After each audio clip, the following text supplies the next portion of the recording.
gudoomiye ma la oran karaa dagaaladan hadda aad ka bilowdeen gobolkaasi wuxuu xiriir la leeyahay doorashada Itoobiya oo la filayo in ay maalmo ka dhacdo waa tusaale waa hordhac waa wax ku qaataan deecaduna waaba ku guulaysay doorashadaas inay ogaadeen ka dhacayn xitaa waxaa ku qanciyay inta dowladaha kala noqdayba kuwii warbixinta iyo hore aan ku soo gudbiyay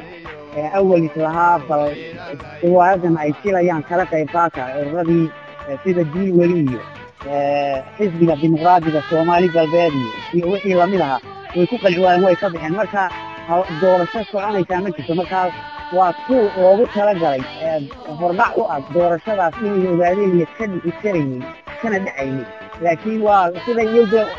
والسمين يعني هو هاي هو الشاب ضد على وقت لقري وسوق الشيء ممكن أولنا مقعد جوانا كان مثلنا كله.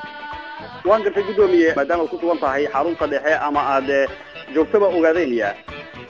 أحد صوت عطوا حال فيلا إلا درير دورشدي إثيوبيا عالم كنا وآد وقناعتين يهي إن الدورشة في حرة أما عدالة كل عينين هل كاسنا الله صادالين أيو أما الله فيلا يو إن إثيوبيا وكدع الدول فكيا إذا جاء إذا أهان كأورور أهان جبهة ودني وحرين أوغادينيا دورشوين كاس أما عرقلبين صوبة أما قيب قاضي صبا ضدك ساعته محاضر وطلق فيه صعب الوزارين وقت كذا حقيقة دورشة كيف كما قيب قاضي وحيدي يرسلين شخصيات أرحان الله ويالا ومدوده يدكتوده una kala dheereynaya siday dadkooda u xasuuqi lahaayeen u baabi'i lahaayeen kuwa ay tartansiiyeen oo ay intaa fiirinayaan sida soona carbiyeen miyay ka dhex fulanayaan oo laba qaybood noqonaya qayb cusub iyo qaybtii hore sidii ay ugu talagaleen u carbiyeen ma u hawlgelayaan hadday kaalinkii loo baahnaa ka soo baxeen waa kuwa mudnaanta la siinayay noqon doontaa kuwa kale oo soo tababaray oo soo carbiyo la soo leeyayna waxaa laga dhex fulanayaa waxay xisbiga ugu magac dareen ka dhex fulanayaan marka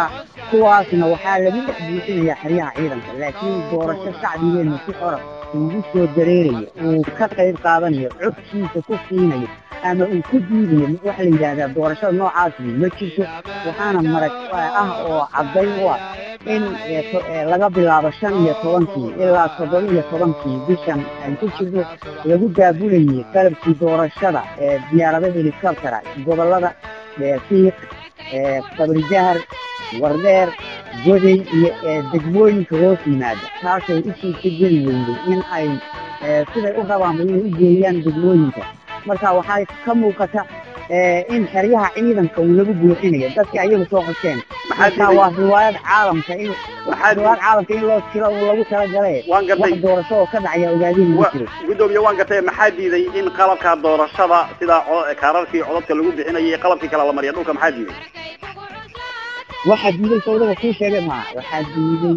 wadida ciidan ee jooxo oo aan la loodin karin yaa been ku tiri qorshaha cadawga taasay ogaadeen marka inay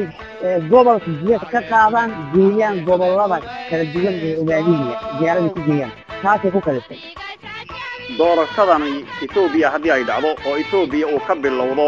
qas ama uu ka bilowdo dagaal sokeeye ah ama xataa lagu qalci waayo doorashada cidii ku soo baxda ciidanka qalabka sida xoreynta Ogaadeniya xuduud intee la eg buu u leeyahay in uu hanto xuduudda Ogaadeniya ama uu qabsado magaalooyinka waaweyn ciidanka xoreynta Ogaadeniya uu diyaar garoobay diyaar buuna u yahay in uu hanto ciidiisa ciidanka xoreynta Ogaadeniya qorshaha uga degsan in aan sidii horeba u dhici jirtay isbedelada ka dhacay Itoobiya inuuna shacbigeenu mar labaad ku soo dhaweeyeen xukun cusub xuduudda Ogaadeniya waxaan aaminsanahay inaan si fiican u hanan doono shacbigeenana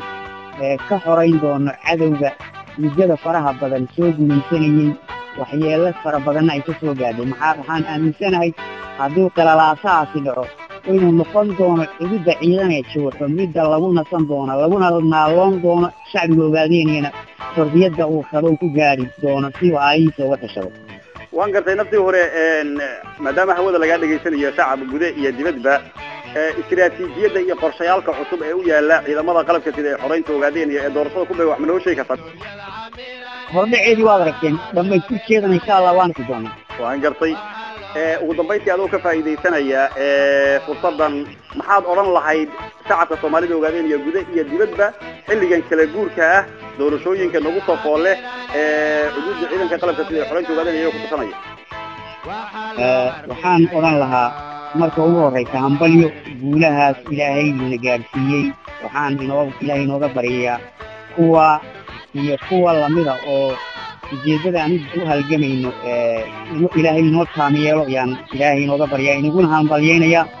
waxaa kale oon gaar ahaan hambalyihii bogaadin soo jeedinaya shacbiga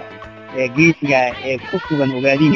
gudaheeda garab taagana ciidanka xoreynta ogaadeenaya sidaa darteed waxaan oran lahaa hadday shacbi tahay dibad iyo gudo dhammaan in halganka gabagabu taagan yahay kaalinka kuwa walba kaga aadan shakhsiyaad ururo iyo cid kastaba kaalinka kaga aadan inay kaga qayb qaataan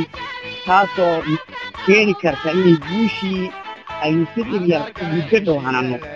aad buu mahadsan yahay kaasina wuxuu ahaa gudoomiyaha xarunta dhexe ee Jowxo ana gudoomiyaha hoggaanka arrimaha diinta iyo cadaaladda ee jabhadda wadaniga xoreynta ogaadeen laftiisa Sulul Cabdi Ahmed oo aanu khadka telefoonka ku wareysanaynay isagoo ku sugan xarunta dhexe ee jabhadda wadaniga xoreynta ogaadeen ee